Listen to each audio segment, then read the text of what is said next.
Senhor Deus, nós glorificamos o Teu nome. E em nome do Senhor Jesus Cristo, esse tempo que nós vamos ler a Tua palavra, que o Senhor fale tremendamente aos nossos corações para a glória do Seu nome. Repreenda todo espírito de confusão, toda ação do diabo, Senhor, todo espírito de religiosidade, que isso caia tudo por terra em nome de Jesus. E que somente o Seu Espírito Santo tenha o poder de agir no nosso meio, que somente o Seu Espírito Santo tenha liberdade em nosso meio, em nome de Jesus. Amém? Bom, irmãos, hoje eu estava lendo em Tessalonicenses e, para quem não... Claro que essa mensagem ela é gravada, agora há pouco tocou uma música que dizia assim, eu quero ir além, mesmo que não haja palavras, não haja mover, que não haja música e tal, tudo isso aí, eu quero ir além. Então, o nosso foco tem que ser ir além. O nosso foco não tem que ficar firmado em coisas que a gente que nos prende nesse mundo, que nos prende no passado. Tem uma frase que diz que o maior inimigo do seu próximo sucesso é o seu sucesso que você teve, você se conforma. Então muita gente acha que eu já alcancei, e aí perde a motivação. Não. E dentro da obra de Deus, mesmo que não haja mover, mesmo que não haja alguém trazendo uma palavra, mesmo que não haja canções, mesmo que não haja aparentemente nada que possa me motivar, eu quero ir além. Eu tenho que ir além. Não é? Eu tenho que ir além, eu quero ir além. Eu não posso depender dos outros para ir além. Eu não posso depender de mover, eu não posso depender de música, eu não posso depender de algumas situações, eu só posso depender do Senhor para ir além. E agora eu estava ouvindo essa música e conectando com o texto aqui, veja bem, olha só, Paulo dizendo assim, na primeira epístola aos Tessalonicenses, capítulo 2, versículo 13, outra razão ainda temos nós para incessantemente dar graças a Deus, é que tendo vós recebido a palavra que de nós ouviste, que é de Deus, acolheste, não como palavra de homens, e sim como a verdade é a palavra de Deus, a qual com efeito está operando eficazmente em vós, os que credes. Paulo se alegrava. O que motivava Paulo era que a palavra de Deus estava sendo aceita pela igreja de Tessalônica. Estava sendo aceita. Ele, olha, eu tenho uma maior motivação, tenho a maior alegria no meu coração em saber que a palavra, que não é minha, não é de homem, ela é de Deus, e vocês estão aceitando como palavra de Deus. Isso movia o coração de Paulo. Paulo era movido pela pregar o evangelho, como os grandes, né? Ninguém é grande. Na presença do Senhor somos miseráveis, infinitamente pequenos, mas toda aquela pessoa que tem no seu coração um amor a Cristo Jesus, a obediência a Cristo Jesus, toda aquela pessoa que é convertida realmente no seu coração a Cristo, ela sente um desejo incomum de pregar o Evangelho por onde ela for. Sendo através de um testemunho, sendo através das suas atitudes, sendo abrindo a sua boca, mas ela sente esse desejo. Porque se eu não tenho a motivação, se eu não tenho o desejo de pregar o Evangelho de Cristo Jesus, existe alguma coisa errada com a minha conversão. Porque tem que fazer, isso faz parte do caráter de Cristo. Olha só, mas pastor, nem todo mundo é igual ao Senhor. Não, espera bem uma coisa aqui. Isso faz parte do caráter de Cristo. Mas por que você diz que isso faz parte do caráter de Cristo? Ora, o que Jesus fez nessa terra o tempo todo que ele estava aqui? Hein? Senhor, para. convém que eu faça a obra que o meu pai mandou fazer. Eu faço aquilo que eu vejo meu pai fazer, aquilo que o meu pai manda eu fazer. Meu pai trabalha até agora, e eu assim também faço. Jesus andava por toda aquela região pregando o evangelho do reino. Então, isso faz parte do caráter de Cristo. E além de fazer parte do caráter de Cristo, faz parte das ordenanças dele. E de por todo mundo pregar o evangelho a toda criatura. Ou seja, veja bem, talvez você olhe do lado um amigo seu de trabalho, precisa ouvir o evangelho. Você olha o seu vizinho, precisa ouvir o evangelho. Você olha pessoas das mais diferentes, das mais diferentes línguas, tribos, raças e nações, precisam ouvir o evangelho do reino de Deus. Então o que acontece? Faz parte do caráter de Cristo. Poxa, eu sei disso, pastor. Lendo os evangelhos eu vejo que isso faz parte do caráter de Cristo. É a vontade de Jesus, porque ele não está morto, ele está vivo, então continua sendo a vontade de Jesus. E isso é tão fato que ele fala assim: ide por todo mundo, pregai o evangelho a toda criatura, e eu estou convosco até a consumação dos séculos. Ou seja, enquanto houver dia, tá, embaixo desse sol, enquanto houver vida nossa embaixo desse sol, porque enquanto houver tempo que ele determine embaixo desse sol, nós temos que pregar o evangelho. Ele disse: eu estou convosco. Ele não disse: eu estarei convosco, porque ele é presente. Correto? Então você entendeu que o amor pelas vidas, a necessidade de pregar o evangelho, está impregnado no caráter de Cristo? Deu para você entender? Bastando você ler os evangelhos, você vê isso? Vê, concorda comigo, que está impregnado no caráter de Cristo? Que ele foi capaz de ir às últimas consequências por causa disso? Porque Jesus foi às últimas consequências e Deus também foi às últimas consequências. Né? Parece, tem uma frase de uma música, eu não lembro qual que é, parece que ele nos amou mais, Deus nos amou mais que é o seu próprio filho, porque ele entregou o seu filho por nós. Parece, né? Dá a impressão de que Deus amou mais a nós do que a Jesus. É só uma forçação que eu estou falando, eu esqueci o nome que se dá a isso, mas é uma forçação de barra para que a gente entenda o nível de amor de Deus, ou busquemos chegar um pouquinho próximo de entender o nível do amor de Deus para conosco. Parece que ele amou mais a gente do que o seu próprio filho, porque ele entregou seu filho por amor a nós. Não é verdade? Sacrificou seu filho por amor a nós. Então, você entendeu agora. Você e eu concordamos que o amor por vidas, por pregar o evangelho, faz parte do caráter de Cristo. Fez parte do tempo dele aqui nessa terra. Obedecer ao Pai faz parte do caráter de Cristo. Não é? Ok. Então, nisso nós estamos em comum acordo. Poxa, beleza. 10. Glória a Deus. Agora, isso, talvez você me fale, é do caráter dele. Eu vivo em outro tempo, eu vivo uma outra realidade, eu não sou Jesus Cristo.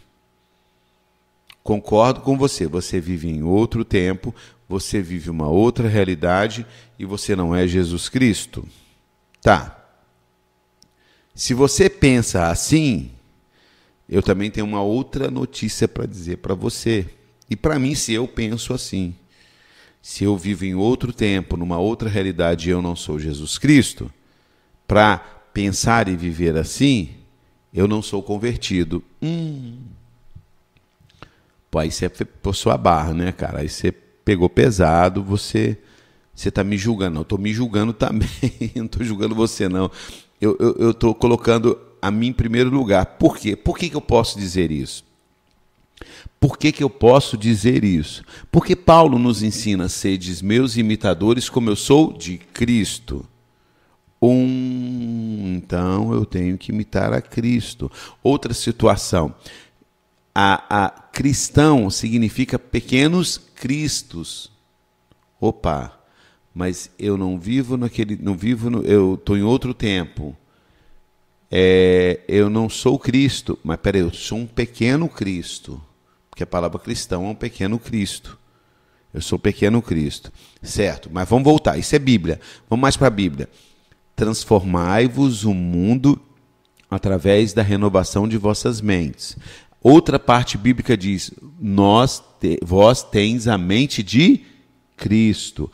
Bom, se eu sou um pequeno Cristo, porque a palavra cristão diz que eu sou o pequeno Cristo, se eu tenho que ter a mente de Cristo, se eu tenho que, primeiro, renovar a minha mente, é claro, e ter a mente de Cristo, eu sou um pequeno Cristo, se eu tenho que ser imitador de Cristo, como Paulo foi imitador de Cristo, se eu tenho que obedecer a Cristo e Ele mandou ir por todo mundo e pregar o Evangelho, então, meu irmão, está totalmente descartado os nossos argumentos. Eu vivo em outro tempo. Pois bem, vamos descartar esse argumento. O tempo de pregar o Evangelho nunca foi tão urgente como é agora. Por quê? Porque há 2000 anos atrás, quando Jesus começou a pregar, nem morrido ele ainda tinha morrido, nem ressuscitado, quanto mais ter que voltar. Não é verdade? A gente crê que Jesus voltará. É o que a Bíblia diz. Se ele nem morreu, como é que eu já posso pensar na volta dele? Ele nem morreu. Então, não tinha uma urgência, vamos dizer assim. Antes de Jesus nascer, muito menos. Vamos dizer assim. Mas hoje você vive num outro tempo. Realmente, o tempo de hoje é muito mais necessário do que o tempo de Cristo. Porque ele já veio, já cumpriu a sua obra, nos livrou da morte, nos deu libertação, salvação, morreu, foi ressuscitado. Quase todas as profecias a respeito dos fins dos tempos já praticamente se cumpriram, então hoje a urgência é muito maior. Então, tiramos o primeiro argumento, né? Eu não sou Cristo, nós já entendemos. Se eu sou pequeno Cristo, porque eu sou cristão, se eu renovei a minha mente, se a minha mente, eu estou em obediência com a palavra, tudo está na palavra, tem que ser a mente de Cristo. Se eu tenho que ser imitador de Cristo, como Paulo ensina, e se eu tenho que obedecê-lo, e ele mandou ir por todo mundo pregar o Evangelho, acabou também, não tem esse papo de eu não ser igual a Cristo. Eu sou um pequeno Cristo, e eu tenho que imitá-lo e obedecê-lo em tudo. Então, tirou. O que mais que eu falei? Eu nem lembro. Tá, eu não sou Cristo, eu não vivo nesse tempo, não é? Então a gente percebe que não existe desculpa para nós não pregarmos o Evangelho. Agora você veja bem, o que alegrava Paulo tem que ser a mesma coisa de nos alegrar hoje. O que deve nos tornar felizes e alegres não é o fato de eu ter realizado o sonho da casa própria. Não, veja bem, não é que eu não vá me alegrar, mas isso não pode ser o ponto-chave da minha alegria, da minha vida. Ah, porque eu me casei, porque eu tenho um filho, porque eu tenho um carro. Não. Porque eu tenho um bom emprego, passei na faculdade, me formei, fiz meu mestrado, meu doutorado. Isso tudo Paulo teve. Mas o que alegrava Paulo era em saber que aqueles a quem ele pregou aceitou a palavra que ele levou para eles como palavra de Deus, e verdadeiramente era a palavra de Deus. Então o que alegrava o coração de Paulo era pregar o Evangelho do Reino, ver as pessoas aceitando esse Evangelho, sendo transformados, mudados e dando um bom testemunho para os demais. Essa alegria de Paulo. A alegria de Paulo era fazer discípulo de Jesus. A alegria de Paulo era implantar o reino de Deus nos corações das pessoas. Essa era a alegria de Paulo que motivava o coração do cara, meu. E essa tem que ser a nossa alegria. O que motivava o coração de Cristo, a não ser fazer a vontade do Pai. Eu não vim para fazer a minha vontade, mas a vontade do meu Pai que está no céu. Então, a motivação, a mola propulsora, o combustível de Jesus era obedecer ao Pai. Esse era o combustível de Jesus. Isso é o que motivava Jesus. Entendeu? Isso é o que motivava Jesus. Obedecer ao Pai, não é? Entendeu?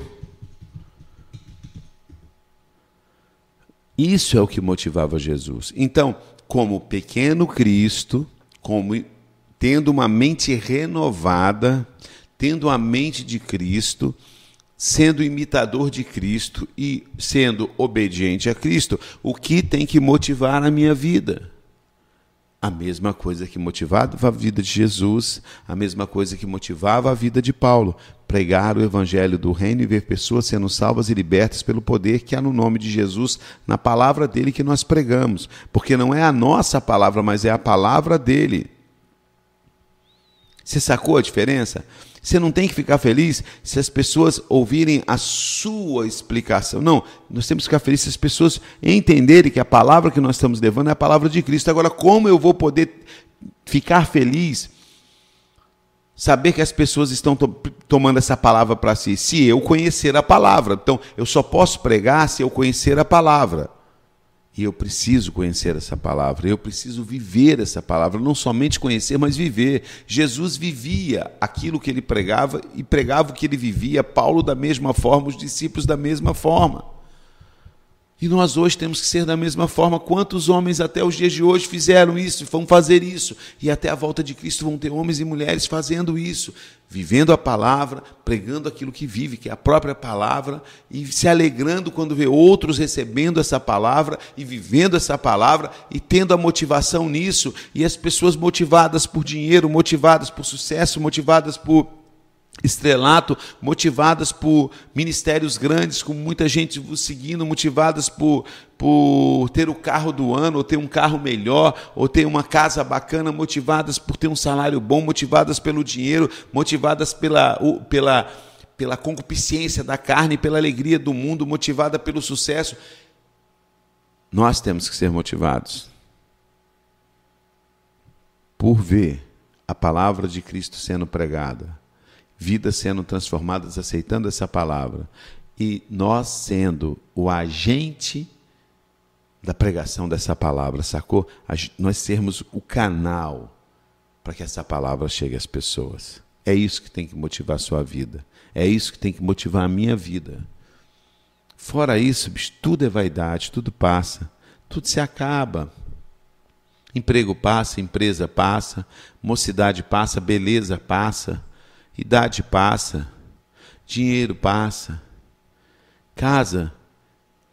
Quantas pessoas lutam a vida toda para ter uma casa muito grande, aí quando você vê essas pessoas depois de um tempo, já com uma certa idade, ela já nem anda em todos os locais da casa. Antigamente não, tinha uma sala de som, uma sala disso, uma sala daquilo, um quarto disso, um quarto daquilo, a piscina, a sauna. Você vai depois de alguns anos, quando a pessoa já está assim, com uma certa idade, você chega na casa, a piscina está verde, porque ninguém usa mais, ou está sem água. E aquela sauna? Ah, não tenho mais vontade de fazer sauna, não. Aí aquela sala de som, não escuto mais música, eu fico no meu quarto, eu vou ali na sala, vejo uma televisãozinha, sento naquela cadeira na varanda, o jardim já não está bem cuidado, não é? Por quê? Porque a motivação acabou. A motivação era ter uma casa bela para mostrar para as pessoas que a casa era bela, maravilhosa. Como acabou essa motivação, a idade chegou, acabou também. Mas quando você tem uma motivação em Deus, a idade chega, a motivação é a mesma. A idade vai chegando, a motivação aumenta, porque você quer aproveitar todo o tempo que te resta para pregar a palavra, você quer aproveitar todo o momento que te resta para pregar a palavra. Cara, tira umas férias, vai passear. Cara, para que tirar férias se eu vivo em férias? Porque eu vivo fazendo o que eu gosto. Então, como tirar férias das coisas que eu gosto? Por exemplo, se você ama fazer uma coisa, tirar você daquilo e fazer você fazer outra coisa, não é te dar férias, é te punir. É te punir. Entendeu? Por exemplo, eu me amarro em viajar com a minha família. Quando eu vou ministrar fora, que vai eu, minha esposa, meus filhos vão ministrar também, pois isso para mim é a maior felicidade. Porque eu estou fazendo o que eu mais amo, pregar a palavra de Deus, na companhia das pessoas que Deus me deu aqui como família na terra, que eu amo demais. Pô, bicho, aí você fala para mim não tirar férias. Pô, meu, tirar férias é tortura. Aí me botar de castigo, cara. Quer me dar férias? Então vamos pregar a palavra de Deus juntos. Quer me dar férias? Quer que eu tire férias? Me convide para ir pregar aí onde você está. Aí eu estou de férias. Sacou?